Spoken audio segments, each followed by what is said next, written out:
ऐसा मेन चीज है सेल्सफोर्स का कि जो भी ऑब्जेक्ट का रिकॉर्ड बनाओगे वो इसमें इंसर्ट वो डालोगे। ठीक है, हम जब पूछ रहे हैं कि किसमें डालोगे, मतलब कि हर रिकॉर्ड का अपना मतलब होता है। अगर आज के डेट में हम कस्टमर, मेरा पहले कोई बिरला सॉफ्टवेयर था, हम एक दूसरा सॉफ्टवेयर लेके आ गए, बिरला सॉफ्ट को हटाना है हमको। अब जब हम एक नया सॉफ्टवेयर लेके आए हैं, मान लो सेल्सफोर्स लेके आ गए सेवा सदन में, जब सेल्सफोर्स लेके आ गए तो क्या हुआ, हम बिरला सॉफ्ट यूज करते सेल्सफोर्स लेके आ गए। अब मेरा जितना ही बिरला सॉफ्ट का कस्टमर सब है उसको हम सेल्सफोर्स में कैसे डालेंगे?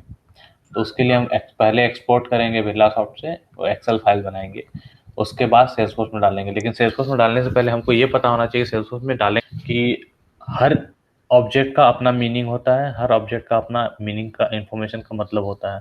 हर ऑब्जेक्ट को तुम सिंपली अकाउंट में कॉन्टैक्ट में नहीं डाल सकते हो। अभी जो तुम लोग चैप्टर पढ़ा उसमें अकाउंट और कॉन्टैक्ट में डालने के लिए बोला तुमको, लेकिन टोटली डिपेंड करता है डाटा पे कि वो डाटा डालेंगे कहाँ। अगर मेरा डाटा है अपॉर्चुनिटी का, उसको हम अकाउंट या कॉन्टैक्ट में तो नहीं डाल देंगे। अपॉर्चुनिटी का तो अपॉर्चुनिटी में डालेंगे। उसी तरह से अगर मेरा प्रॉपर्टी का और रिकॉर्ड है तो हम प्रॉपर्टी में डालेंगे। उसी तरह से ऑफर का रिकॉर्ड है तो ऑफर में डालेंगे। तो मेन चीज यहाँ पे ये समझना है कि ठीक है, डेटा इंपोर्ट जो है मेरा वो सेल्सफोर्स में रिकॉर्ड डालते हैं, लेकिन रिकॉर्ड किस में डालते हैं वो तो तुमको यहाँ स्टेप बाय स्टेप बता दिया, इसलिए तुम लोग कर लिया। लेकिन यहाँ समझने वाला बात ये था, यहाँ मेन की पॉइंट यहाँ पे ये था कि हम CSV फाइल बनाते हैं बाहर से। CSV फाइल एक नॉर्मल एक्सेल फाइल होता है और उस एक्सेल फाइल से हम लोग ऑब्जेक्ट डाल सकते हैं। लेकिन यहाँ जब स्टेप में लिखा account contact, it doesn't mean कि ऑलवेज अकाउंट कॉन्टैक्ट। ये अकाउंट कॉन्टैक्ट के जगह में कुछ भी हो सकता है, डिपेंडिंग ऑन तुम्हारा CSV फाइल, डिपेंडिंग ऑन तुम्हारा data.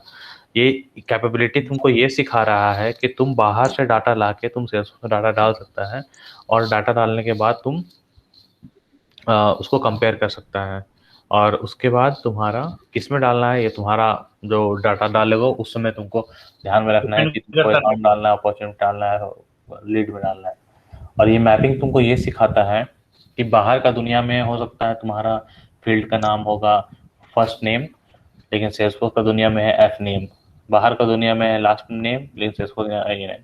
So other way around basically, बाहर का दुनिया में एफ नेम, सेल्सफोर्स में फर्स्ट नेम, बाहर का दुनिया में एल नेम, यहाँ से यहाँ सेल, यहाँ मोबाइल। तो ये मैपिंग तुमको ये सिखाता है कि बाहर का दुनिया से जब तुम डाटा लाता है कोई दूसरा सॉफ्टवेयर से सेल्सफोर्स डालने के लिए, तो वो मैपिंग तुमको बताना होगा कि नाम को नाम में ले जाओ, सेल को मोबाइल नंबर में ले जाओ, एड्रेस को एड्रेस में ले जाओ, सिटी को सिटी में ले जाओ, कंट्री को कंट्री में ले जाओ। तो तुमको सिस्टम को बताना होगा कि जब इंसर्ट करोगे इतना डाटा तो कहाँ को डेटा कहाँ पे ले जाना है। तो इंपोर्ट डेटा वही होता है। तो बेसिकली इसमें दो चीज़ सिखाया होगा तुम लोग को, एक इंपोर्ट विजार्ड, एक डेटा लोडर। ये दो चीज़ का तुमको मतलब इसलिए बता रहा है कि ये जो डेटा इंपोर्ट विजार्ड होता है ये out of the box Salesforce के अंदर, मतलब दोनों आउट ऑफ द बॉक्स है, दोनों अलग चीज़ है बेसिकली। ये आउट ऑफ द बॉक्स है, सेल्सफोर्स के अंदर से ही तुम कर रहा है जो तुम लोग आज किया होगा। ठीक है, और ये एक अलग से सेपरेट टूल आता है, ये भी सेल्सफोर्स का ही है। ये एक अलग से टूल आता है, अलग से इसका ऐप आता है, सॉफ्टवेयर आता है, वो अलग से सॉफ्टवेयर आता है जिससे भी तुम कर सकता है डाटा इंसर्ट। ठीक है,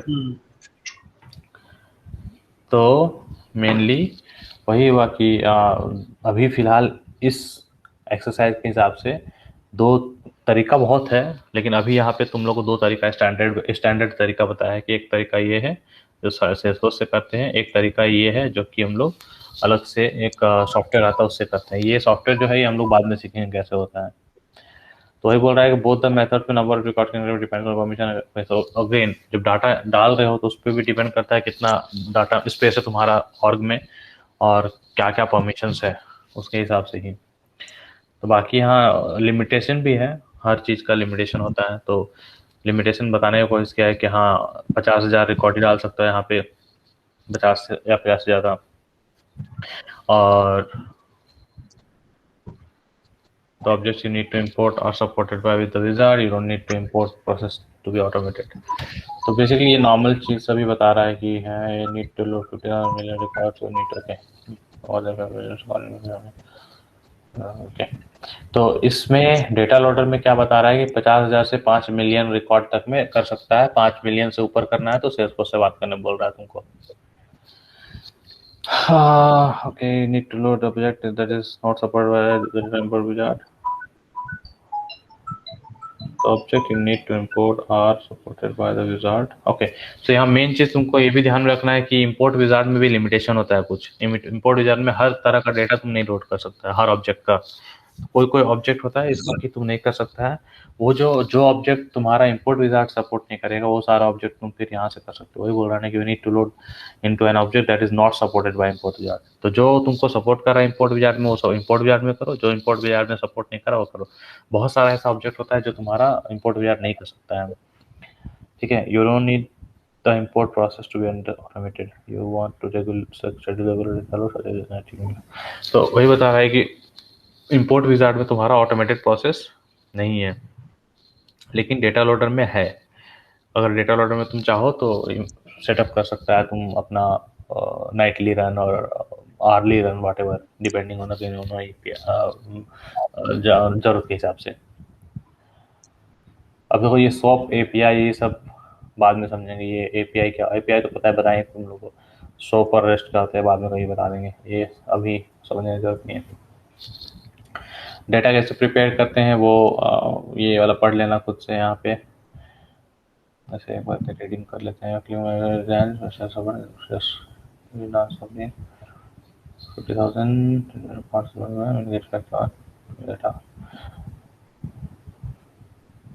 अब ये तो क्लाउड किक से एग्जांपल लिया, याद करो जो एक यूनिट में 6 कंपनी था, 6 कंपनी में ड्रीम हाउस उठाया था। यहाँ पे क्लाउड किक से एग्जांपल ले लिया कि एक स्नीकर कंपनी है, डिजाइन जो कि है क्या है इसका sales superstars candles and just exercise working company they bring their Salesforce data into Salesforce because they want to follow fewer than 50 because okay।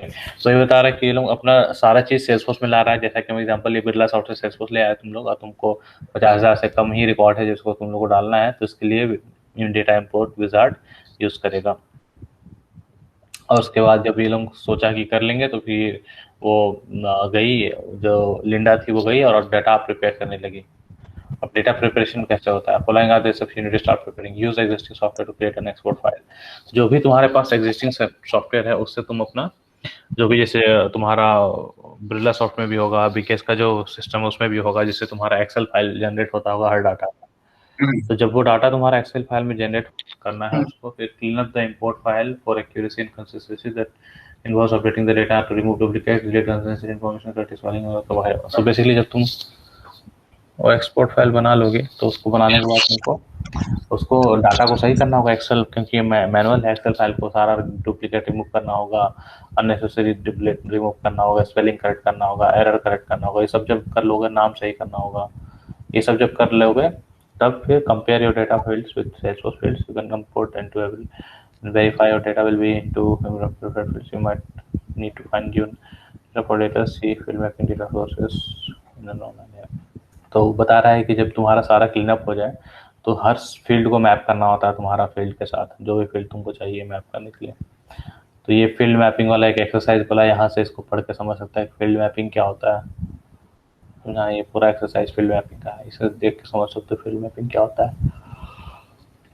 उसके बाद वो क्या, तो make any configuration changes required in Salesforce to handle import data, you might need to create custom fields, add new values, checklist or temporary। okay so mainly ये line ये बता रहा है कि मान लो आज के डेट में तुम्हारे पास एक डाटा है कस्टमर का एक ऑब्जेक्ट है, वो बहुत सारा कस्टमर है। तो कस्टमर में ये होता है ना कि एक एक्टिव कस्टमर, एक ट्रांसफर्ड कस्टमर, एक इनएक्टिव कस्टमर होता है ना।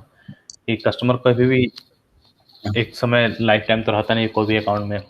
जैसे ही ट्रांसफर हो जाएगा ट्रांसफर्ड कस्टमर हो जाएगा, जैसे ही एक्टिव है तो एक्टिव हो जाएगा। जैसे ही मान लो कस्टमर भाग गया 6 महीना साल भर से गैस नहीं लिया तो इनएक्टिव कस्टमर हो जाएगा, ठीक है। तो वो सारा कस्टमर का स्टेटस हो गया। अब मान लो तुम कस्टमर डेटा ला रहा है सेल्सफोर्स में, और सेल्सफोर्स में तुम्हारा एक फील्ड है कस्टमर स्टेटस। अब कस्टमर स्टेटस फील्ड में सिर्फ एक्टिव और इनएक्टिव है मेरा, और उसमें ट्रांसफर्ड ऑप्शन है ही नहीं। तो क्या करेंगे, पहले उस फील्ड में एक ट्रांसफर्ड ऑप्शन डालेंगे सेल्सफोर्स में, तब जाके हम डाटा डालेंगे। ताकि मेरे पास तो डाटा है एक्टिव इनएक्टिव नहीं, मेरे पास डाटा ट्रांसफर्ड का भी डाटा है। तो ट्रांसफर का डाटा है तो तब हम सेल्सफोर्स में डालेंगे तो फट जाएगा, काहे कि हम इनएक्टिव एक्टिव ही ऑप्शन है सेल्सफोर्स में आज के डेट में कस्टमर स्टेटस फील्ड में। तो उस कस्टमर स्टेटस फील्ड में हम डालेंगे एक और वैल्यू ट्रांसफर्ड, और जब वो डालेंगे तब वहां से फिर डाटा डाल देंगे। समझा ये वाला बात? तो वही बताना चाह रहा हूँ। उसी तरह से मान लो आज के डेट में कस्टमर का एक इंफॉर्मेशन तुम स्टोर करता है जो कि है, जो सेल्सफोर्स में स्टैंडर्ड नहीं है, मे भी मान लो कस्टमर नंबर तुम स्टोर करता है आज अपना जो भी बिरला सॉफ्टवेयर रांची गैस का सॉफ्टवेयर में, लेकिन जब तुम सेल्सफोर्स में आया तो सेल्सफोर्स में कस्टमर नंबर बोल के कोई फील्ड ही नहीं है स्टैंडर्ड या उस फील्ड को बनाना तो होगा, न्यू फील्ड ऐड करके हाँ, तो बनाना एक होगा। नया फील्ड में डालोगे ताकि तुम जो डाटा डालने वाला है उस डाटा से कॉरस्पॉन्डिंग एक फील्ड मिल जाए। तो वही बता रहा है कि कोई कस्टम फील्ड बनाना है, कोई नया वैल्यू डालना है पिक लिस्ट में, या फिर ये यहाँ पे जो भी ऑब्जेक्ट है वो ऑब्जेक्ट सेलेक्ट करते हैं। जैसा कि हम बता रहे थे स्टार्टिंग में कि इंपोर्ट करने के लिए तुमको समझ में आना चाहिए किस ऑब्जेक्ट में इंपोर्ट कर रहे हो, तो उस ऑब्जेक्ट यहाँ सेलेक्ट करना होता है। स्टैंडर्ड और कस्टम हो से मतलब नहीं, जिस पे भी रिकॉर्ड डालना वो है। यहाँ पे तुम मैचिंग क्राइटेरिया सेलेक्ट करते हो कि तुम्हारा जो एक्सेल फाइल डाल रहा है तुम, उसका मैचिंग क्राइटेरिया क्या है, मतलब कि जब एक्सेल डाल दोगे तो वहाँ से किस कॉलम को लेके वो मैचिंग करना स्टार्ट करेगा, मेनली वो होता है। ठीक है, तो यहाँ पे है कि ओके, उसके बाद एक चीज़ और है यहाँ पे कि ये तुमको बताना होता है कि तुम रिकॉर्ड ऐड कर रहा है या अपडेट कर रहा है, वो भी चीज़ें तुम यहीं पे करते हो। जैसे कि सेकंड स्पेसिफाई करना होगा कि अपडेट कर रहे हो, ऐड कर रहे हो, क्या कर रहे हो वो बताना है तुमको। फिर जो मैचिंग क्राइटेरिया होता है उसमें तुम बताओगे कि हाँ हमको नाम से करना है या जिससे भी करना है, तो मैचिंग क्राइटेरिया देना। मैचिंग क्राइटेरिया बताना है कि जो मैच करेगा एक्सेल फाइल से तुम्हारा फाइल कंटेंट जो डाटा। यहाँ पे अब तुमको सेलेक्ट करना है कि कौन सा है, CSV फाइल के थ्रू करना है या फिर कोई और अदर ऑप्शन है। नेक्स्ट वाला पार्ट तो तुम लोग को इस पता ही है कि उसमें मैपिंग वगैरह करते हैं। फील्ड का मैपिंग हो गया, मैपिंग के अकॉर्डिंगली फिर उसको तुम आगे बढ़ के कर सकते हो। इसमें एक ट्रिकी पार्ट है जो तुम लोग नहीं किया है, वो है तुम्हारा कि जैसे कि कल हम लोग बनाए थे ऑफर ऑब्जेक्ट में दो रिलेशनशिप फील्ड बनाए थे ना, प्रॉपर्टी और कॉन्टैक्ट। तो ऐसा प्रॉपर्टी और कॉन्टैक्ट जब बनाते हैं रिलेशनशिप, तो उस रिलेशनशिप फील्ड पे वैल्यू डालना, क्या कौन सा वैल्यू होता है उसमें, जो पेरेंट रिकॉर्ड है वो वैल्यू होगा। तो पेरेंट रिकॉर्ड का जब उस पर क्लिक कर रहे थे तो पिछला रिकॉर्ड में चल जा रहा था, जब क्लिक बैक कर रहे थे रिलेटेड से तो वापस से आ जाता था काइंड ऑफ सर्कल। तो वो रिलेशनशिप तब बनता है जब दो ऑब्जेक्ट का रिकॉर्ड को हम जोड़ते हैं। तो उसका डाटा आप कैसे अपडेट करते हैं वो बताएंगे तुम लोग को, रिलेशनशिप कैसे होता है, क्योंकि रिलेशनशिप रिकॉर्ड में उसी का डाटा डालना होता है जिससे वो रिलेटेड है, उसका अलग स्टेप है। ठीक है, ये हो गया, सब सब देख लेना। Multiple list check box default values ये सब पढ़ लेना, ये सब भी इम्पोर्टेंट है। Initiate help for new pick list values multiple important direction matching the. तो यहाँ पे रिस्ट्रिक्टेड पिक लिस्ट होता है, अनरिस्ट्रिक्टेड पिक लिस्ट होता है। तो रिस्ट्रिक्टेड पिक लिस्ट समझ में आता है क्या है? एक फील्ड में जब 3-4 ऑप्शन आया उसमें से कोई एक ऑप्शन सेलेक्ट कर पाया तो वो पिक लिस्ट है। समझ गया। और जिसमें स्क्वायर बॉक्स है टिक कर रहा है तो वो चेक बॉक्स है। इसमें तुम्हारा ड्रॉप डाउन मेनू रहता है। हाँ, और और जिसमें तुम्हारा वैसे ही ड्रॉप डाउन मेन्यू हो, तुम एक से ज़्यादा सेलेक्ट कर पा रहे हो तो वो मल्टी सेलेक्ट पिक लिस्ट है। 3 चीज़ बताएं अभी हम। एक बताएं पिक लिस्ट, जो ड्रॉप डाउन मेन्यू आएगा उसमें तुम एक से ज़्यादा वैल्यू रहता है, सेलेक्ट एक ही कर पाओगे। एक स्क्वायर बॉक्स है जिसमें चेक बॉक्स है, टिक करोगे अनटिक करोगे तो वो चेक बॉक्स हो गया। एक ड्रॉप मल्टी डाउन है, सिलेक्शन। ड्रॉप डाउन में एक से ज़्यादा सेलेक्ट कर पा रहे हो मतलब वो मल्टी सेलेक्ट पिक लिस्ट है। और ये सारा डेटा टाइप है फील्ड्स का। तो यहाँ पे ये बताना चाह रहा है कि पिक लिस्ट भी दो टाइप का होता है, ड्रॉप डाउन दो टाइप का होता है। एक होता है अनरिस्ट्रिक्टेड, एक होता है रिस्ट्रिक्टेड। अनरिस्ट्रिक्टेड का मतलब हुआ कि अगर हम लिखे हैं वहाँ पे NAME स्मॉल कैप्स, और एक लिखे हैं वो मेरा, तो हम बाहर से अगर हम कैमल केस में एन कैप्स और AME स्मॉल लिख देंगे और इंपोर्ट करेंगे तो कोई एरर नहीं आएगा क्योंकि वो मेरा अनरिस्ट्रिक्टेड है। लेकिन अगर हम रिस्ट्रिक्टेड करके रखे हैं तो हम अगर उसमें लिखे हैं स्मॉल लेटर में NAME और हम इंपोर्ट करने के टाइम में वैल्यू डाल दिए एन कैप्स में NAME small camel case basically, तो फेल हो जाएगा क्योंकि मेरा पिकलिस्ट का वैल्यू रिस्ट्रिक्टेड है। तो रिस्ट्रिक्टेड ये है, ये सब चीज़ इंपॉर्टेंट होता है जब भी डाटा इंपोर्ट कर रहे हैं, ये सब चीज़ देखना, वेरीफाई करना। ये सब इंपोर्ट के टाइम में पता चलेगा कि अरे ये इंपोर्ट नहीं हो पा रहा है। काहे नहीं हो पा रहा है? काहे कि पिकलिस्ट का एक वैल्यू था मेल में एम कैप्स था, लेकिन मेरा डेटा में एम स्मॉल है, और वो जो पिकलिस्ट का जो वैल्यू है सेक्स वाला, वो रिस्ट्रिक्टेड पिकलिस्ट है। अब ये हैंड्स ऑन चैलेंज में वही था बेसिकली, एक डाउनलोड करके सेम चीज़ ये तो हम कर ही लिए थे। तो इसमें ये CSV डाउनलोड करके और ये स्टेप फॉलो करके तुम लोग को डाटा डालना है और ये मैपिंग ऐसे बनाना है। ठीक है, अब सी वाला तो हो ही गया है।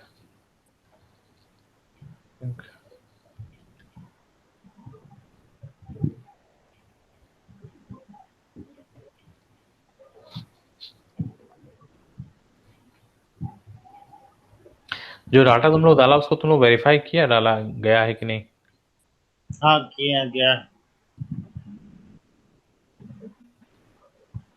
मेल आया था, मेल भी आया था, उसमें दिखा भी रहा था। हाँ देखो, ऑल कॉन्टेक्ट्स करेंगे तो इसमें सारा दिखाएगा जो तुम लोग डाला होगा। काका नाम का डाला था, याद है? हम तो 2 को बीके था, मेरा नाम से डाले। तो तुम मेन ये एक्सरसाइज नहीं किया मतलब, कौन वाला? ये चैलेंज नहीं किया है? ये चैलेंज किया ये? अच्छा ये वाला पूछ रहा है, ये वाला नहीं। नहीं, ये वाला चेक नहीं किया कि नाम आ रहा तो बहुत सारा देखे थे। उस CSV फर्स्ट फाइल नेम। में 20 नाम है आई थिंक, हटा दिया। यही सब होगा जो बिना नाम का है, बिना अकाउंट का है। हाँ ये वाला है, ये देखो आज हुआ है जितना भी बना है सारा। इसमें कहा कि हम लोग अकाउंट तो डाले नहीं थे, नॉर्मल डाले थे, जितना में अकाउंट ब्लैंक है वही सब है जो आज हम लोग डाले हैं। उसमें खाली फर्स्ट नेम लास्ट नेम और मोबाइल नंबर, यही 3 चीज़ तो डाले थे। तीन देते डाले थे। फिर मोबाइल नंबर डाले थे, ईमेल डाले थे, और फर्स्ट नेम लास्ट नेम। तो इसीलिए इसमें इतना ही दिखा रहा है। तो ये हो गया। नेक्स्ट हम लोग करेंगे इसको ये भी इजी है बेसिकली, इसमें कुछ नहीं है। इसमें एक्सपोर्ट बता रहा है कैसे करते हैं। एक्सपोर्ट भी तुम्हारा सेम डेटा एक्सपोर्ट सर्विस से कर सकते हो, डेटा लोडर से भी कर सकते हो। डेटा लोडर अभी हम लोग सीखेंगे, डेटा लोडर बाद में सीखेंगे। तो इसका 7 डेज और 29 डेज होता है क्या? दो ये बात कर सकते हैं क्या ये शेड्यूल करना पड़ता है क्या? 7 डेज और फिर 29 डेज, मतलब मंथ में तो ये कहाँ पढ़ दो ही रहा है बार। तुम? हाँ, कहाँ पढ़ रहा है? डाटा एक्सपोर्ट सर्विस हाँ बना अच्छा, तो ये उसमें वाला, हाँ ये वाला बना बोल तो रहा है। उसमें भी लिखा था, हाँ शेड्यूल करना है और अभी करना है। अभी हाँ। करना है तो मतलब आपका 7 डेज पार होना चाहिए या 34वां दिन होना चाहिए। हम्म। हाँ, तो ये सारा लिमिटेशन है बेसिकली। तो इसीलिए जब हम लोग करते हैं ये सब यूज़, तो डेटा लोडर में ये सारा रेस्ट्रिक्शंस नहीं होता है। तो डेटा लोडर का हम लोग ऐसे बता रहे, बाद में इसका अलग से मॉड्यूल है तो वो कर सकते थे। मेनली आप हम लोग ये सीखना है कि जो भी डाटा हम लोग डाले हैं या फिर जो भी डाटा एग्जिस्टिंग डाटा है उसको कैसे एक्सपोर्ट करेंगे सेल्सफोर्स से, ठीक है। और कैसे डेटा एक्सपोर्ट सर्विस यूज़ कर सकते हैं हम लोग, और कैसे ऑटोमेटिकली एक्सपोर्ट डेटा कर सकते हैं वीकली या मंथली, वो भी हम लोग देखेंगे कैसे उसको मंथली वीकली करते हैं। तो introduction to data, you can easily export data from Salesforce is a manually or automatic schedule. The data is exported as a set of comma separated values CSV. Data export tools provide a convenient way to obtain a copy of your Salesforce data either for backup or for importing into different systems. तो basically ये एक CSV file generate करके देगा तुमको। जिस तरह से CSV तुम डालते हो उसी तरह से CSV तुमको देता है वापस। तो CSV तुम्हारा जो भी मिलेगा डेटा वो तुम्हारा कॉलम्स और रोज के हिसाब से होगा एक्सेल में, और उसको तुम एज ए बैकअप यूज़ कर सकता है, और दूसरा कोई सिस्टम में डालना है तो उसके लिए यूज़ कर सकता है। तो सेल्सफोर्स अभी 2 मेन मेथड प्रोवाइड करता है, एक डेटा सर्विस, एक data loader. Again it doesn't mean कि यही 2 है, इसके अलावा भी होता है, लेकिन सेल्सफोर्स मेनली यही 2 चीज़ रिकमेंड करता है। तो डेटा एक्सपोर्ट सर्विस क्या है? And in browser service in out of the box जो तुम्हारा विद इन सेल्सफोर्स है, accessible through setup.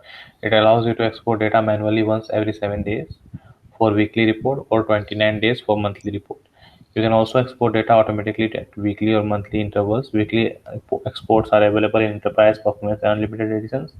In professional edition and developer edition, you can generate backup files for every 29 days और automatically at months intervals only. तो ये यहाँ पे ये बता रहा है कि Salesforce तुमको मैनुअली दो दो बार अलाउ करता है रिपोर्ट निकालना, एक वीकली रिपोर्ट, एक मंथली रिपोर्ट, और या फिर तुम ऑटोमेटिकली करना चाहते हो वीकली और मंथली इंटरवल्स में। तो वीकली जब भी करते हो तो वीकली का तुमको, जैसे कि हम पहले ही बता चुके हैं तुम लोगों को कि अभी तुम लोग सिर्फ दो टाइप का सेल्सफोर्स सीखा है, एक प्लेटफॉर्म सेल्सफोर्स प्लेग्राउंड है, एक सीखा है प्लेग्राउंड सेल्सफोर्स, एक सीखा है डेवलपर एडिशन सेल्सफोर्स। लेकिन तुम लोग को हम ये भी बताए थे कि इससे कहीं ज़्यादा सेल्सफोर्स होता है और वो डिपेंड करता है लाइसेंस पे तुम्हारा, ठीक है। तो सेल्सफोर्स का जो डिफरेंट टाइप्स होता है, एक तो प्लेग्राउंड, एक डेवलपर एडिशन, एक प्रोडक्शन भी हम तुम लोगों को सिखाए, प्रोडक्शन भी होता है जो लाइव होता है। तो इसके अलावा भी बहुत सारा होता है और वो डिपेंड करता है तुम्हारा लाइसेंसिंग पे और कितना पैसा तुम दे रहा है। तो वो बता रहे वीकली वाला जो होता है वो सिर्फ एंटरप्राइज एडिशन पे होता है, परफॉर्मेंस एक होता है उस पे, अनलिमिटेड एडिशन पे होता है। तो ये सब अलग, ये हम लोग के पास अभी फिलहाल नहीं है यहाँ पे। एक प्रोफेशनल एडिशन और डेवलपर एडिशन में तुम बैकअप फाइल्स बनाते सकते हो एवरी 29 डेज में। तो अभी डेवलपर एडिशन तुमको ऑनलाइन फ्री है, तो ये तुम बना के तुम टेस्ट कर सकते हैं 29 डेज वाला, ठीक है। तो और या फिर इसको ऑटोमेटिक भी कर सकता है, मैनुअली भी कर सकता है, ऑटोमेटिक भी कर सकता है, बेसिकली वही है। लेकिन उसके लिए तुमको वो डेवलपर एडिशन करना हो, प्लेग्राउंड में भी नहीं होगा मीनिंग इसके हिसाब से। और डेटा लोडर तो इसका अलग से ही क्लास बताएंगे, डेटा लोडर बताएं एक अलग सॉफ्टवेयर होता है, तो उसको छोड़ दो अभी। Using the data export service, get cloudy, CRM implementation or get cloudy financial analyst knows data loss can have a serious impact on the business. So she set up meeting in the employee cafe with Salesforce admin now to talk about backups in our experience that he automatically backup. Okay, तो basically यहाँ बता रहा है कि एक company है gate cloudy जो कि उसको डेटा का कंसर्न है कि डेटा लॉस हो सकता है, मे बी क्लाउड पे है तो क्या हुआ, कभी भी डेटा लॉस हो सकता है किसी भी कारण से, तो वो चाहता है डेटा का एक बैकअप रखने के लिए। तो सेल्सफोर्स एडमिन उसको बता रहा है बैकअप कैसे लेते हैं, there are ways basically to automatically export the data weekly, तो वो बता रहा है उसको भी। तो उस पर फिर बता रहा है, तो स्टेप्स बताए कैसे करना है। तो सेटअप पे जाना है, डेटा एक्सपोर्ट लिखना है, तो हम लोग जाएंगे सेटअप पे लिखेंगे डेटा एक्सपोर्ट, एक्सपोर्ट आ गया। उसके बाद schedule export now or schedule export now often prepares a file for export immediately. These options are only available enough times that has passed since your last export. The export schedule often allows you to export the process for weekly monthly. तो ये बता रहा है कि दो है ना, एक एक्सपोर्ट नाउ है, एक शेड्यूल एक्सपोर्ट है। तो जब भी नाउ करोगे तो इमीडिएटली देगा, लेकिन अगेन ये डिपेंड करता है तुम्हारा कब लास्ट तुम एक्सपोर्ट किया, तो उसके हिसाब से ही तुम एक्सपोर्ट कर पाओगे। शेड्यूल जो है तुम्हारा, हाँ वही है, शेड्यूल जो है तुम्हारा वो है, तुम अगेन तुम जो वहाँ ऊपर पढ़ रहे थे उसी हिसाब से तुम ऑटोमेटिकली शेड्यूल कर सकता है कि एक्सपोर्ट करने के लिए। तो ये सब चीज़ें एक्सप्लेन बाद में तुम लोग टेस्ट कर लेना कैसे करना है। तो अभी एक हम लोग टेस्ट करते हैं, select desired encoding of your export file. चलो हम लोग एक्सपोर्ट नाउ ट्राई करते हैं, ठीक है। इसमें जो भी फाइल इनकोडिंग तुम लोग को चूज करना है वो चूज कर सकता है। डिफॉल्ट ऑप्शन में जा रहे हैं। अब अगर कोई इमेज निकालना है वो सब करना है, सेल्सफोर्स का कोई फाइल निकालना है वो सब करना है, तो वो सब यहाँ ऑप्शन डाल सकते हो। उसके बाद क्या बोल रहा है, sir if you want email कोई हो गया, रिप्लेस करेज हो गया, if you report select frequency and start end date time. Okay, ये शेड्यूल तुम लोग नहीं कर रहे थे, एप्लीकेबल नहीं है। Under exported select the type of data include export, we recommend to select all include all data if you are not familiar with types data. Click start export, zip file, CSV export also possible. However, we can't guarantee the data time is very large for server. तो mainly देखो इसका फायदा कब होता है हम लोग को, जब भी यूजुअली बड़ा बड़ा कंपनीज में वो लोग जब डिप्लॉयमेंट करता है, तो अगर उनको लगता है कि कोई इम्पोर्टेंट डाटा है जिसको लोगों को रखना है और जिसका लगता है कि डिप्लॉयमेंट की वजह से ब्रेक हो सकता है, तो वो लोग सिलेक्टेड उठा के रख लेता है, ठीक है। तो इंक्लूड ऑल डेटा में हर एक चीज आ जाएगा। अब यहाँ पे तुमको सेलेक्ट करना है कौन सा अगर स्पेसिफिक सेलेक्ट करना है कि नहीं हमको कॉन्टैक्ट चाहिए, ये चाहिए, वो चाहिए, ऐसे वैसे, तो तुम उसको स्पेसिफिक भी कर सकते हो। ठीक है, तो हम लोग अभी ज़्यादा नहीं करते हुए अगर हम लोग सब सिर्फ कॉन्टैक्ट कर लेते हैं, क्योंकि कॉन्टैक्ट का एग्जांपल हम लोग लास्ट लिए थे, कॉन्टैक्ट ही हम लोग किए थे, तो कॉन्टैक्ट का ही लेकर करेंगे। ऐसे ही कर देंगे हम लोग, तो हम हमारा एक्सपोर्ट स्टार्ट हो गया है। अब ईमेल मिल जाएगा जब हम लोग का ये कंप्लीट हो जाएगा। ठीक है, वो 48 घंटा लगता है। हाँ, तो वो वही बोल रहे थे कि जब वो एक्सपोर्ट हो जाएगा तो वो उसका जो फाइल, जो तुम्हारा फॉर्मेट है एग्जैक्टली तुम देखना जैसा फॉर्मेट में तुम लोग डाला होगा ना, एग्जैक्टली सेम फॉर्मेट में ही तुम्हारा वो आया होगा जो एक्सपोर्ट होके आएगा, क्योंकि वो सेम फॉर्मेटिंग रीड करता है। तुम्हारा कॉलम्स तुम्हारा होगा, तुम्हारा फील्ड्स और रोज जो तुम्हारा होगा वो जो रिकॉर्ड है उसका वो होगा। ठीक है, अब 48 घंटा लिखता है, 48 घंटा एग्जैक्टली 48 घंटा नहीं लगता है, विद इन 48 आवर्स बोलता है वो। 48 आवर्स के पहले कभी भी आ सकता है, हो सकता है तुम्हारा तुरंत आ जाए, हो सकता है तुम्हारा लेट हो। इट ऑल डिपेंड्स कि और कितना सारा ऐसा पीछे पाइल्ड अप रिक्वेस्ट है सेल्सफोर्स के पास ये भेजने के लिए, तो वो विद इन 48 आवर्स होता है। ठीक है, तो वो हो गया। ओके, सो हाँ, तो यहाँ पे हो गया तो mainly data export wizard. Answer बताओ। D number. B. D D. सबको डी बोलना है। Next question, to export data manually using the data export wizard. A number. A. Okay, schedule export option can be scheduled at the following intervals. E number, weekly और monthly. 3 और 7। ठीक है। ई ई ई ई। और है। चलो ठीक है।